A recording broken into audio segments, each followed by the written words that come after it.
Hi, this is Jill with Hope and Healing Homestead. This is week 2 of our 52 weeks of emergency preparedness. Today I want to go over a few items that I think are important to have in case of, for your emergency preparedness. Now, I keep some of these items just in my car, some I keep just at home, and some I keep in my car and at home.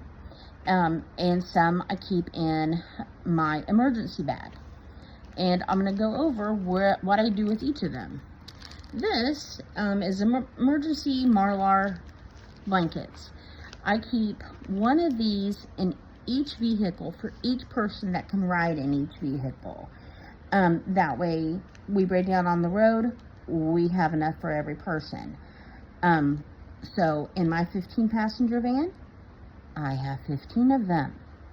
At home, I keep about 15 of them at home, I think.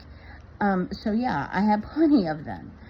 They are a great thing to have in case of an emergency.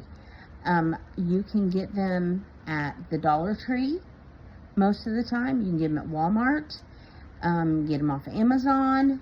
You can get them lots of places. The next item I have is one of my new favorite finds.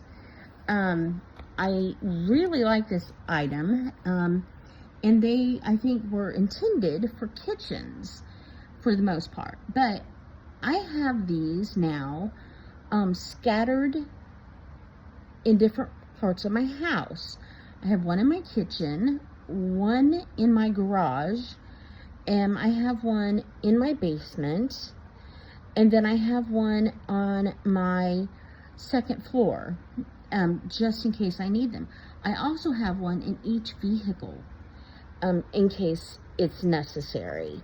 But I think these are a really good new addition for safety, and it is a fire blanket.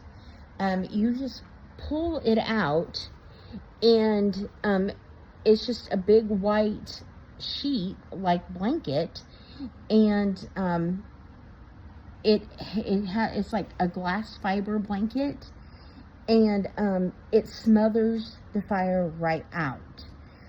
These are wonderful.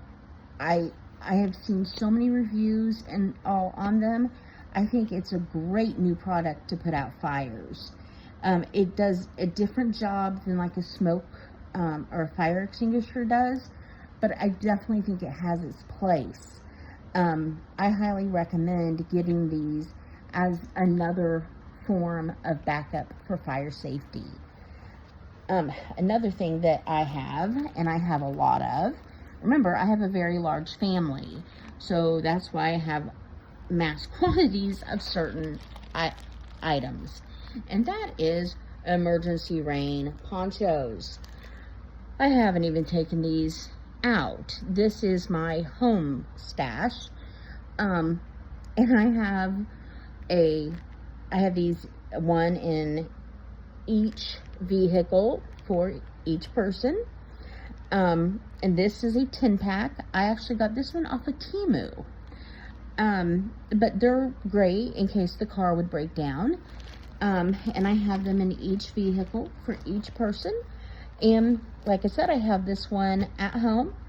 You know, if we would happen to need it, hopefully we never do. But that's emergency preparedness. You have things, it's insurance basically. You hope you don't ever need them, but in case you do, you have it. It's there. Now, the next item, I keep this, and when I say I have them in my car, I also have the ponchos and the Marlar blankets in our emergency bags, one for each person, and each person has an emergency bag. Now, something I keep in each person's emergency bag is a life straw. Don't know if you've ever seen one of these before, but basically what they do is you can put them, you put it into water that is gross say a puddle of water, and it filters that water to make it clean and drinkable. That's for your emergency situation where you can drink the water. Say your car breaks down and you have to walk 3 miles and you want to drink the water and you don't have any other water with you.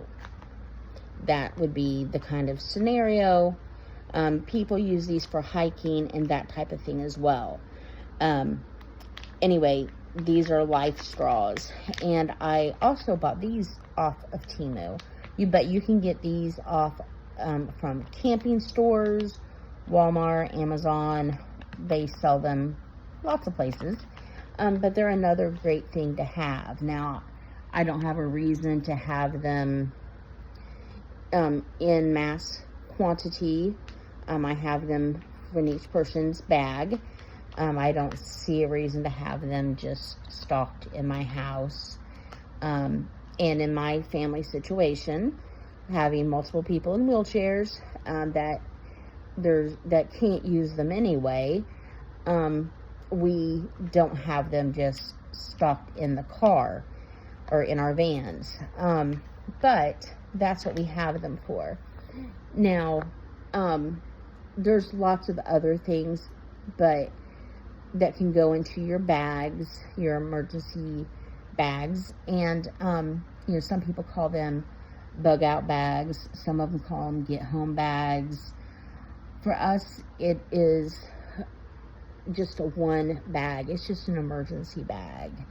And we keep extra clothes in our emergency bags. We keep basic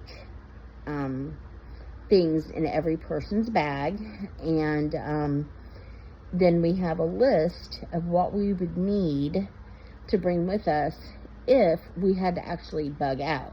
That is worst case scenario for us, because if we had to do that, we'd have to bring medical equipment with us, and that would be extremely difficult. So our goal is always to end up at home.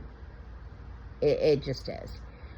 But we have a list, and many copies of the list of what we would need to do and bring with us in case we would have to do that.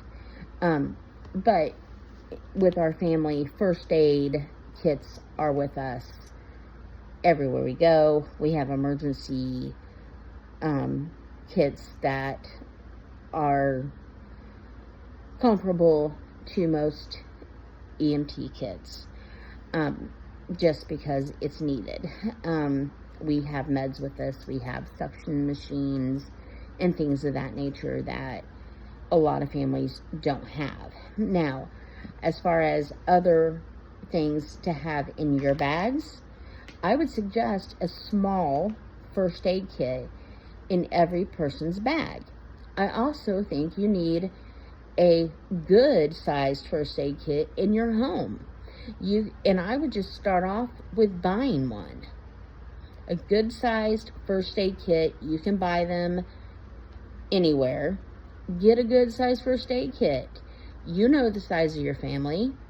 You know the ages of your children. So you have a good idea of what you're going to need, better than I'm ever going to be able to tell you. So get yourself a good sized first aid kit. And get one for your vehicle. Every vehicle needs a first aid kit. And then, as time goes on, add stuff to your first aid kit that you think you might need. Whether that be more Band-Aids, if you need scissors, if you need medical tape, you need some extra aspirin, whatever it may be, you do that. And that will help you 100%. So those are my items for today, and I thank you for joining us, and we look forward to seeing you in the next video. Thanks. Bye. God bless.